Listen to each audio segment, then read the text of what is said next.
के साथ। यूपी के संभल में शनिवार को 400 साल पुराना शिव मंदिर मिला। जब प्रशासन बिजली चोरी की चेकिंग कर रहा था, तब यहां मंदिर का खुलासा हुआ। इसके पास एक कुआं भी मिला। मंदिर की खबर आग की तरह फैल गई।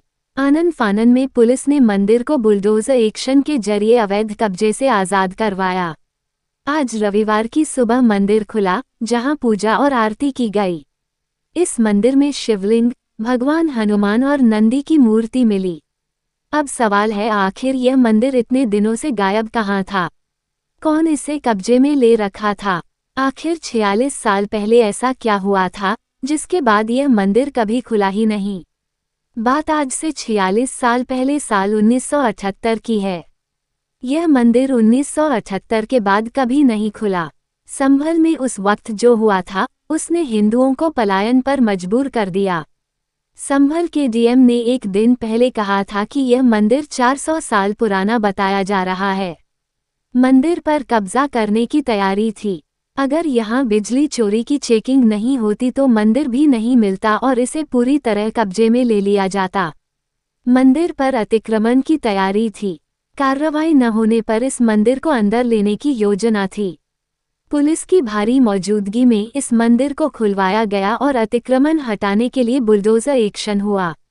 अब सवाल यह उठता है कि साल 1978 में ऐसा क्या हुआ था, जिसके बाद संभल में भगवान शंकर के मंदिर पर ताला लगा दिया गया?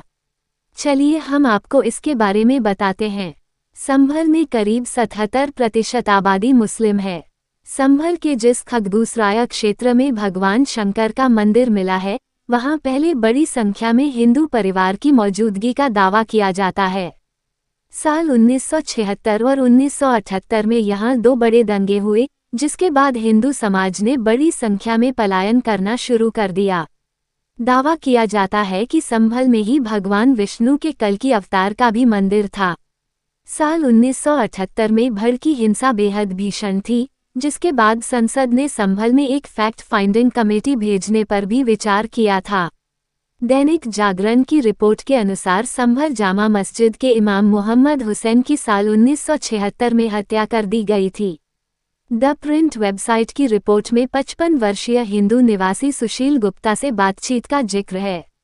वो मस्जिद के सामने वाली गली में ही रहते हैं। उन्होंने दावा किया कि 1976 में संभल जामा मस्जिद के मौलाना की हत्या कर दी गई थी। संसदीय रिकॉर्ड और एसएलएम प्रेमचंद की 1979 की प्रकाशित मॉब वायलेंस इन इंडिया किताबों में कहा गया है कि मौलाना की हत्या एक हिंदू ने की थी। मौलाना का परिवार कुछ ही समय बाद यूपी के आजमगढ़ के अहिरौला में चला गया। इसके बाद यहां दंगे भड़क गए थे। बाद में मंदिर को ताला लगा दिया गया। गुप्ता बताते हैं कि ताज़ा दंगों के बाद उन्होंने अपने 82 वर्षीय चाचा से मस्जिद के बारे में चर्चा की। चाचा ने यादों को और भी ताज़ा कर दिया। उन्हें याद है कि यहाँ धातु की चेन के अंत में एक घंटी लगी हुई दिखाई देती है। मस्जिद के सामने कांच की एक फ्रेम वाली शीट भी हुआ करती थी और उस पर तोते के हरे रंग की स्याही से लिखा हुआ था कि यह हरिहर मंदिर हुआ करता था। गुप्ता ने कहा कि मुझे नहीं पता कि उस साइन का क्या हुआ, लेकिन आपको इससे ज़्यादा सबूत और क्या चाहिए? हम सभी को गुंबद से लटकी जंजीर याद है। क्या यह मुस्लिम लगता है? संभल में आज़ादी के बाद 1 या 2 बार नहीं बल्कि कुल 14 बार दंगे हुए। पहले साल 1956, फिर 1959 और 1966 में यहाँ हिंदू मुस्लिम विवाद देखने को मिला। हालांकि तब चीज़ें इतनी ज़्यादा खराब नहीं हुई। इसके बाद 1976 और 1978 में 2 बड़े दंगे हुए। इस दौरान बड़ी संख्या में लोगों की मौत हुई।